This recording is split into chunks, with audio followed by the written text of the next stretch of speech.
તેથી હે અર્જુન,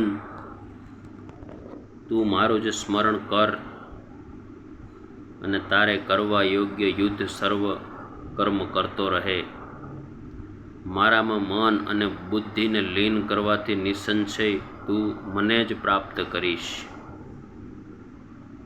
હે ધનંજય, અભ્યાસ યોગથી યુક્ત અને બીજે અન્યમાં નહીં જનારા ચિત્ત વડે નિરંતર ચિંતન કરતો પરમ દિવ્ય પુરુષ પરબ્રહ્મને પામે છે. સર્વજ્ઞ, સર્વેશ્વર, સર્વના નિયંતા, સૂક્ષ્મથી અતિ સૂક્ષ્મ, સર્વના પાલનહાર,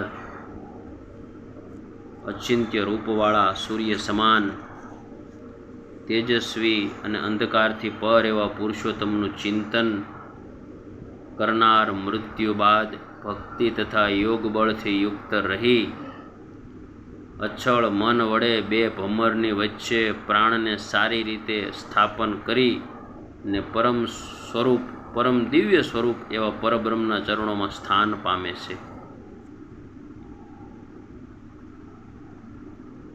વેદજ્ઞ યોગીઓ જેને અક્ષર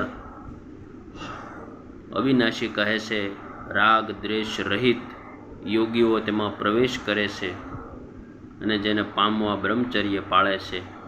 તે પ્રણવ મંત્ર હું તને કહું છું તે ઓમ છે. સર્વ ઇન્દ્રિયોને વશમાં રાખીને મનને ચિત્ત કમળમાં સ્થિર કરીને યોગમાં લીન થઈને પ્રાણને મસ્તકમાં સ્થિર કરીને યોગ ધારણામાં રહી શકે તે પુરુષ પરમ ભક્તિ અને મોક્ષ પામે છે. જે જીવાત્મા ઓમકારેશ્વર બ્રહ્મ સ્વરૂપનું ઉચ્ચારણ કરતો, એ મારું સ્મરણ કરતો જે આત્મા દેહ છોડે છે તે પરમ ગતિને પામે છે. હે પાર્થ, જે મનુષ્ય ચિત્ત વડે સ્થિર થઈ નિત્ય મારી ભક્તિમાં લીન રહે છે તે મારામાં નિરંતર મુક્ત થયેલા યોગીને હું સુલભ છું. પરમ સિદ્ધિ પામેલા યોગી મને પામ્યા પછી દુઃખના સ્થાનરૂપ ક્ષણભંગુર એવા જીવન ચક્રના ફેરામાંથી મોક્ષ પામે છે. પરમ સિદ્ધિને પામેલા યોગી મને પામ્યા પછી દુઃખના સ્થાનરૂપ ક્ષણભંગુર એવા જીવન ચક્રના ફેરામાંથી મોક્ષ પામે છે. આ ભગવદ્ ગીતાની વાર્તો આપણને ભવ પાર ઉતારી દે.